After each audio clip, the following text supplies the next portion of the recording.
Okay, तो हमने last lecture में एक लूप का बहुत ही छोटा सा इंट्रोडक्शन समझा, राइट, जिसके दरमियान हमको पता चला कि सी में आपके पास 3 लूप्स है, राइट। और ये भी कि सी में ही नहीं पर सी प्लस प्लस में, जावा में भी यही सेम 3 लूप्स है। हाँ, जावा के कुछ वर्जन के बाद आपको और एक 4th लूप भी मिला है, वो है फॉर ईच लूप, जो सी प्लस प्लस में नहीं है, बराबर। फिलहाल तो हम सी के बारे में ही फोकस करेंगे, इसलिए हमारे पास सी में ऐसा कहो 3 लूप है, फॉर लूप, व्हाइल लूप और डू व्हाइल लूप, राइट। जिसमें हमने मेन डिस्कशन तो यही किया कि फॉर लूप कब प्रिफर करना है, तो जब नंबर ऑफ इटरेशंस ऑलरेडी मालूम है, बराबर। फिर व्हाइल लूप कब प्रिफर करना है, जब नंबर ऑफ इटरेशंस मालूम नहीं है, या ऐसा बोलो कि नंबर ऑफ इटरेशन कोई इंटरनल सिचुएशन पे या कोई इंटरनल कंडीशन पे डिपेंड है तब, बराबर। और डू व्हाइल लूप आप कब प्रिफर करेंगे, तो बहुत अच्छा सेंटेंस है, यूजर ड्रिवन प्रोग्राम्स के लिए। या फिर ऐसा बोलो कि डू व्हाइल लूप कब प्रिफर करना है, तो आपको ऐसा सोचना है कि जब एटलीस्ट आपको एक इटरेशन तो चाहिए किसी भी लूप के लिए, राइट, जो हमने यहाँ पे लिखा था, when for any loop at least 1 iteration is required, बराबर, तब हम डू व्हाइल लूप यूज करेंगे, राइट ना। और हमने मेन तो यही समझा था कि लूप यूज कब करना है, तो लूप यूज करना है जब आपको कुछ स्टेटमेंट्स मल्टीपल टाइम एग्जीक्यूट करने हैं। तो आप ऐसा समझो कि उसे मल्टीपल टाइम एग्जीक्यूट करने के लिए मल्टीपल टाइम्स लिखो मत, पर उसको एक ही बार लिखो और उसके ऊपर से कंट्रोल्स आपको चाहिए उतनी बार घुमा दो। सो जितनी बार उसके ऊपर से कंट्रोल्स घूमेंगे, जितनी बार कंट्रोल्स ट्रांसफर होंगे, उतनी बार आपका लूप एग्जीक्यूट होगा, राइट। अब हम इस डिस्कशन को शुरू करेंगे सभी लूप के इंट्रोडक्शन से, और हम जिसमें सबसे पहला शुरू करेंगे फॉर लूप पे, बराबर। सबसे पहला हम शुरू करेंगे फॉर लूप पे। तो देखो मैं और एक नोटपैड का फाइल जिसमें I begin with for loop. तो बच्चों फॉर लूप का सिंटेक्स ऐसा है, मैं और एक बार आपको याद दिला दूं, फॉर लूप कब यूज करना है, तो for loop is preferred when numbers of iterations are already known, बराबर। हाँ, अब फॉर लूप का सिंटेक्स कैसा है, तो फॉर लूप का सिंटेक्स है फॉर ब्रैकेट में इनिशियलाइजेशन, फिर कंडीशन, और फिर आपके लिए यहाँ पे इंक्रीमेंट या डिक्रीमेंट, राइट। और यहाँ पे आपके लूप के इटरेशंस के स्टेटमेंट्स जो आपको नंबर ऑफ टाइम्स इटरेट करने हैं, बराबर। याद रखो बच्चों, इस लूप में स्टेटमेंट्स की कोई लिमिट नहीं है, आप कितने भी नंबर्स ऑफ स्टेटमेंट्स इस फॉर लूप की बॉडी में लिख सकते हैं। इवन ऐसा बोलो कि आप कोई भी टाइप के स्टेटमेंट्स इस फॉर लूप की बॉडी में लिख सकते हैं। आप इस फॉर लूप की बॉडी में इफ, एल्स, बराबर, या स्विच केस, या इस फॉर लूप की बॉडी में दूसरा लूप, बराबर। इस फॉर लूप की बॉडी में आप कोई इनपुट आउटपुट स्टेटमेंट्स, इस फॉर लूप की बॉडी में इनपुट आउटपुट मतलब प्रिंटफ, स्कैनफ, आप इस फॉर लूप की बॉडी में वेरिएबल डिक्लेयर कर सकते हैं, आप कोई भी स्टेटमेंट लिख सकते हैं इस लूप की बॉडी में। बस जितनी बार ये फॉर लूप यहां से इटरेट होगा उतनी बार आपके ये स्टेटमेंट्स एग्जीक्यूट होंगे, बराबर। हाँ, और हमने ऑलरेडी एक बार छोटा सा डिस्कशन किया था लूप के बारे में, जिसमें ऐसा समझा था कि एक्चुअली में ये फॉर लूप का जनरल सिंटेक्स नहीं है, ये एक लॉजिकली क्रिएटेड सिंटेक्स है फॉर लूप का, बराबर है। जिसमें ऐसा है कि initialization happens first and only once, condition हर बार चेक होगी, या ऐसा बोलो यहाँ पे जो लिखा होगा वो हर बार एग्जीक्यूट होगा, और इसी कंडीशन के करेक्टनेस पे आपकी लूप का एग्जीक्यूशन डिपेंड होगा। और ये इंक्रीमेंट डिक्रीमेंट मतलब ये आपका कंडीशन के बाद एग्जीक्यूट होगा जनरली, बराबर।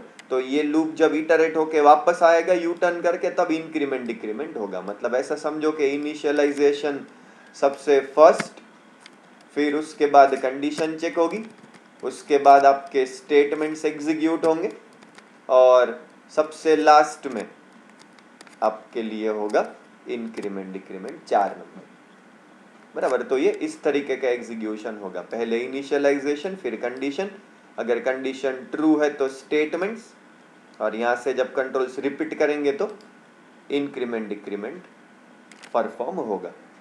बराबर। हाँ, तो एक जो हमने एक बार शुरुआत में ही बात की, बराबर, कि भाई अगर आपको 10 टाइम्स हेलो ऑल चाहिए तो 10 टाइम्स हेलो ऑल के लिए क्यों 10 times print F hello all copy paste करना। बराबर, आप उसके लिए लूप यूज कर सकते हैं और अपने डिस्कशन के अकॉर्डिंग उसके लिए फॉर लूप बहुत ही ज्यादा प्रिफर्ड है ना। तो देखो मैं एक सिंपल एक प्रोग्राम आपको बना के बताता। तो ये कोड ब्लॉक्स में ये आपका न्यू एम्प्टी फाइल। देखो बच्चों, मुझे बहुत सारे स्टूडेंट्स ने मैसेज किया कि कोड ब्लॉक्स में ये सेटिंग नहीं हो रही, हमको कंपाइलर अनअवेलेबल ऐसा एरर आ रहा। तो ठीक है ना, आप टर्बो सी यूज करो अगर आप उससे कंफर्टेबल थे तो। मैंने तो कोड ब्लॉक्स इसलिए यूज किया था क्योंकि टर्बो सी की स्क्रीन इस रिकॉर्डिंग में नहीं आ रही थी, इसलिए मैंने कोड ब्लॉक्स इंस्टॉल किया ताकि मैं उसमें प्रोग्राम्स बना सकूं और आपको रन करके बता सकूं। राइट, तो ये सबसे स्टार्ट में देखो तो फाइल इसमें न्यू और एम्प्टी फाइल। तो ये एम्प्टी फाइल बनने के बाद मैं उसको पहले ही सेव कर देता। मैं इसको सेव करने के लिए मानो उसको नाम देता लूप प्रोग्राम 1.c। बराबर। अब उसमें जैसे हमको हर बार लगता है stdio.h, फिर ये conio.h, ये आपके लिए void main। अब मुझे क्या पर्पज है, मुझे पर्पज है अभी कि मुझे हेलो ऑल 10 टाइम्स चाहिए। तो मैं एक वेरिएबल डिक्लेयर कर दूंगा i। ये i क्या होता है बच्चों, ये i होता है लूप काउंटर, या आप जो चाहे वो वेरिएबल ले सकते हैं, उसे कहते हैं लूप काउंटर।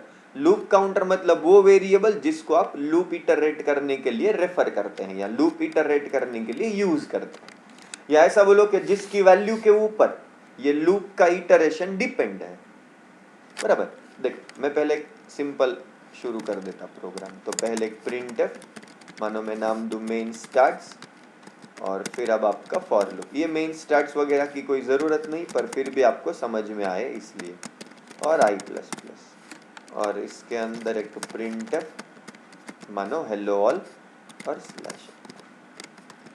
अब ये पूरा होने के बाद एक आखिरी में लूप से बाहर आने के बाद मेन एंड्स और बराबर। तो ये बहुत ही सिंपल चीज़ है कि मेन के अंदर ये आपका फॉर लूप। मुझे तो यही समझाना है बस, ये स्टार्ट्स और एंड्स तो ऐसे ही आपका ध्यान लेने के लिए कि भाई ये प्रोग्राम यहाँ पे शुरू हुआ, यहाँ पे कंप्लीट हो गया। राइट, और वो इंटरप्रेटर के मैसेज को थोड़ा दूर करने के लिए ये ऐसे ही 2-3 स्लैश हैं।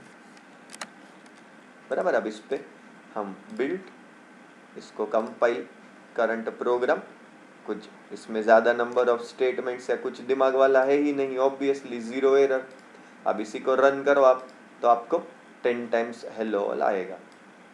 बराबर, इन बिटवीन मेन स्टार्ट्स और मेन एंड्स। बराबर। तो ये आप समझो, मेरा बताने का पर्पज अभी भी वही है कि प्रिंटफ हेलो ऑल को 10 टाइम्स कॉपी पेस्ट करने के बदले मैंने वो एक ही बार लिखा है और कंट्रोल्स उसके ऊपर से इस लूप ने इटरेट करवा दी। बराबर, 1 से इनिशियलाइज हो गया और 10 तक उसका रेंज या 10 तक उसका इटरेशन। मतलब कि ये इनिशियलाइज होगा 1 से और ये तब तक इटरेट करता रहेगा और हर बार एक एक से इंक्रीमेंट करता रहेगा जब तक वो लेस देन इक्वल टू 10। मतलब आप सोचो, आप तो इस आपके इंटरप्रेटर को मालूम नहीं बच्चों के ये 10 इटरेशन हुए कि नहीं, पर इस i की वैल्यू की कंडीशन के ऊपर से और इस प्रॉपर रेंज के ऊपर से आप ये पता कर सकते हैं कि 10 इटरेशन ही हो। बराबर। अब ये 1 to 10 होना भी जरूरी नहीं था।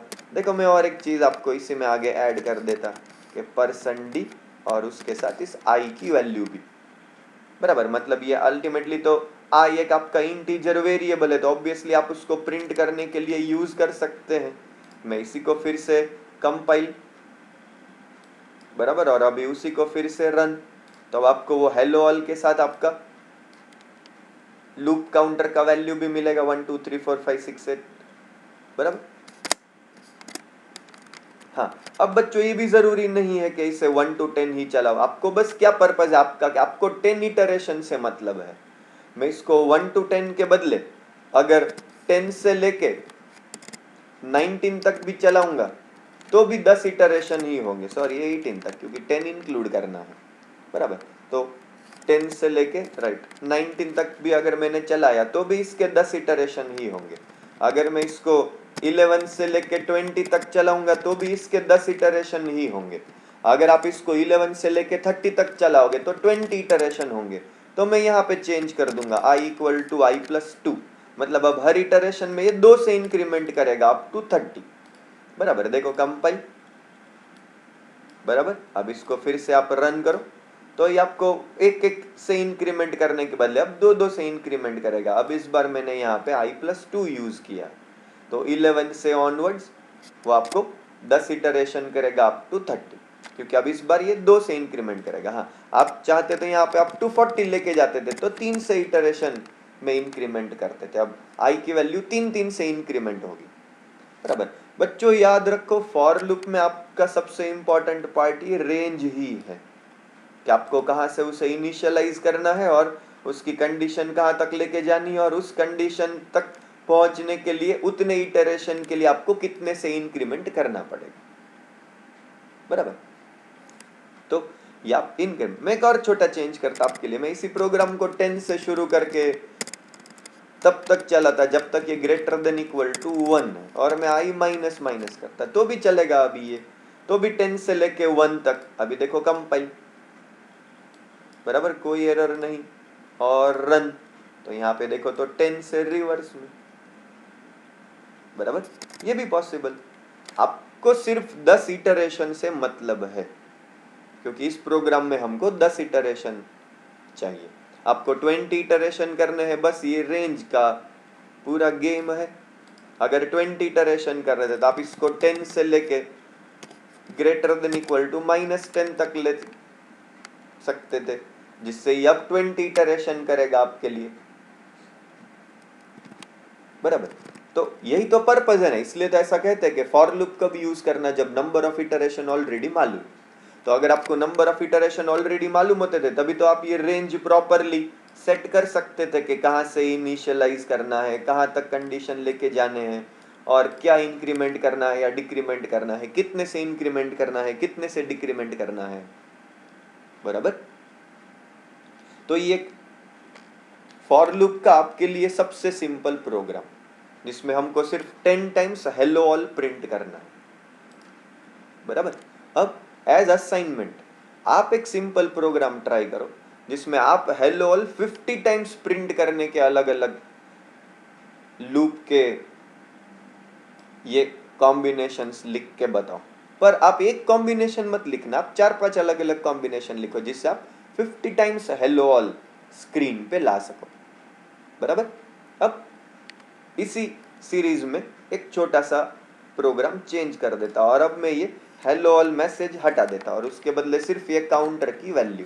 अब देखो, अगर आपको ऐसा प्रोग्राम आया कि जब तक यस i प्लस प्लस, अब आपको ऐसा प्रोग्राम लिखना है कि जिसमें आप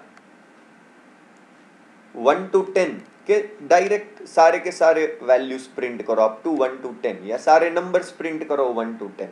तो ये बहुत ही सिंपल चीज हो गई कि भाई i equal to 1 less than equal to 10 और i प्लस प्लस, बराबर। मतलब ये लूप 1 से शुरू, लेस देन इक्वल टू 10, और हर बार 1 से इंक्रीमेंट करेगा और हर इटरेशन में वो उस i की वैल्यू प्रिंट करेगा। अब इस बार मैं आपके लिए ये मेन, स्टार्ट, मेन, एंड सब हटा देता,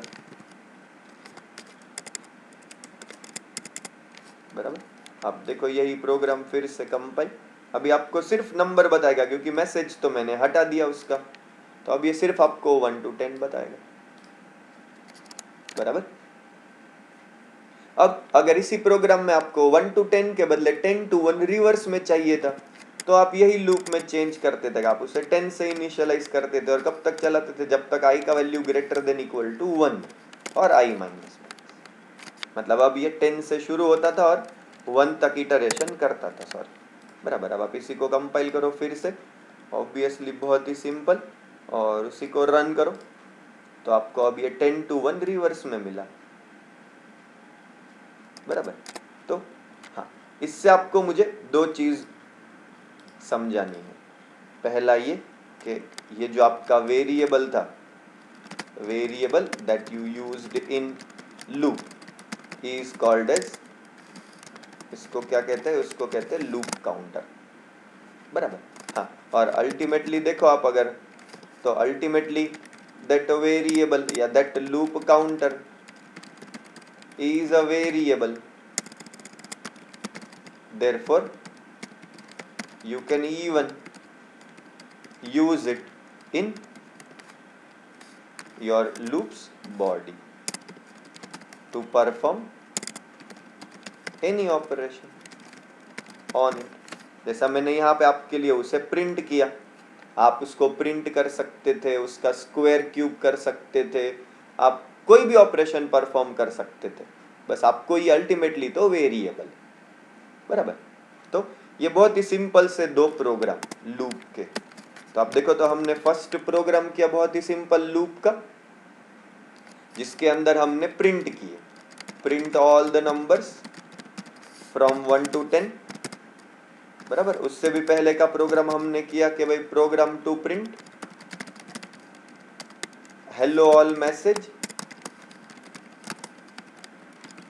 10 टाइम्स, बराबर। और इसमें ही मैंने आपको एक होमवर्क भी दिया कि आप एक खुद एक छोटा सा प्रोग्राम ट्राई करो। उसके बाद हमने सेकंड प्रोग्राम किया print all the numbers from 1 to 10, बराबर।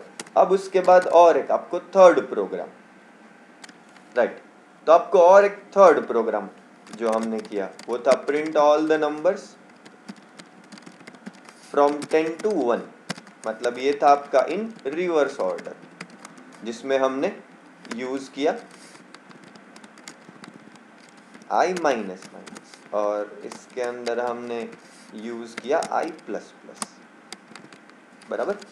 अब आप एक कुछ एग्जांपल्स खुद होमवर्क में ट्राई करो यहाँ से ऑनवर्ड्स, जिसमें आपको एक प्रोग्राम ट्राई करना चाहिए होमवर्क में जो होगा to print all the even numbers from 1 to 100, बराबर, 1 to 100। फिर फिफ्थ प्रोग्राम आप ट्राई करो print the square and cube of all the numbers from 1 to 10, मतलब 1 to 10 का स्क्वायर और क्यूब, मतलब मुझे कुछ ऐसा चाहिए टेब्यूलर फॉर्म में, 1 उसका स्क्वायर उसका क्यूब। यहाँ पे एक मैसेज दे देता आपके लिए, तो यहाँ पे पहले वो नंबर, फिर उसके बाद उसका स्क्वायर और उसके बाद उसका क्यूब। तो मुझे इस टेबल फॉर्म में, टेब्यूलर फॉर्म में चाहिए। फिर उसके बाद आना चाहिए आपका 2 उसका स्क्वायर उसका क्यूब, फिर 3 उसका स्क्वायर उसका क्यूब, इस तरीके से आपको वो 10 तक लेके जाना है, बराबर। तो एक प्रोग्राम आप ट्राई करो 1 to 10 के इवन नंबर्स, सॉरी 1 to 100 के, और अगला प्रोग्राम आप ट्राई करो square and cube of all the numbers from 1 to 10, बराबर। और बस वो मुझे ऐसे टेबल फॉर्म में चाहिए, बराबर। फिर उसके बाद एक और छोटा सा एग्जांपल चाहिए मुझे, वो ये होगा कि you print all the numbers, all the odd numbers from 100 to 1। अब ये किस में है, इन रिवर्स ऑर्डर है, बराबर। अब आपको ऑड नंबर्स प्रिंट करना है 100 से लेके 1 तक के रिवर्स ऑर्डर में। रिवर्स ऑर्डर मतलब जो कि ऑलरेडी हो 1 to 100 का रिवर्स तो है ही। तो सिंपल पहला एग्जांपल है आपके लिए 1 to 100 के इवन, ये सीधे ऑर्डर में, बराबर, लीनियर में ही डायरेक्टली, ये स्क्वायर और क्यूब का 1 to 10 का, और ये 100 to 1 के आपको ऑड नंबर्स प्रिंट करने हैं। तो फिलहाल ये आपका आज का होमवर्क। अब अगले लेक्चर में मैं सबसे पहले क्या करूंगा, इन तीनों एग्जाम्पल को सॉल्व करके बताऊंगा, फिर उसी में मैं कुछ और एक दो मेरी तरफ से एग्जाम्पल ऐड करूंगा जो मुझे समझाने जैसे लगते हैं, और उसके बाद में फिर से उसी के ऊपर होमवर्क दूंगा। तो हमारे हर बार यही सीरीज चलेगी अब यहाँ से ऑनवर्ड सभी के सभी, बराबर। हम क्या करेंगे, सबसे पहले तो शुरू होते ही आपके इस लेक्चर के फेज 1 में हम होमवर्क सॉल्व करेंगे, फिर उसी लेक्चर के फेज 2 में या सेकंड पार्ट में, उसी लेक्चर के सेकंड सेशन में, सेकंड फेज में, सेकंड पार्ट में हम क्या करेंगे, कुछ एडिशनल न्यू एग्जांपल्स सॉल्व करेंगे। मैं सॉल्व करूंगा, बराबर, I will type and explain, जो मुझे एक्सप्लेन करने जैसे लगेंगे। और फिर फेज 3 में मैं फिर से होमवर्क दूंगा आपको उस दिन के लिए, जो आपको कंप्लीट करके अगले लेक्चर में सॉल्व करने को मिलेगा। तो अब यहाँ से ऑनवर्ड्स हमारे हर एक लेक्चर्स मतलब लूप के हम इस पैटर्न से चलाएंगे। पहले होमवर्क सॉल्व करेंगे, अब अगला लेक्चर जो इसका होगा उसमें हम पहले ये 3 एग्जाम्पल सॉल्व करेंगे, बराबर। उसके बाद कुछ और 2-3 एग्जाम्पल मैं खुद आपको सॉल्व करके बताऊंगा, और उसके बाद फिर से उस दिन का होमवर्क, बराबर। फिर थर्ड डे पे हम फिर से उस सेकेंड डे का होमवर्क सॉल्व करेंगे। इस तरीके से आगे बढ़ाते जाएंगे। तो ये हमारा हर बार का पैटर्न बना लेंगे हम, बराबर। मेनली जब तक लूप चालू है तब तक, बराबर। तो आप इतना आज का होमवर्क करो, अब अगले लेक्चर में मैं पहले ये सॉल्व कर देता हूँ, राइट।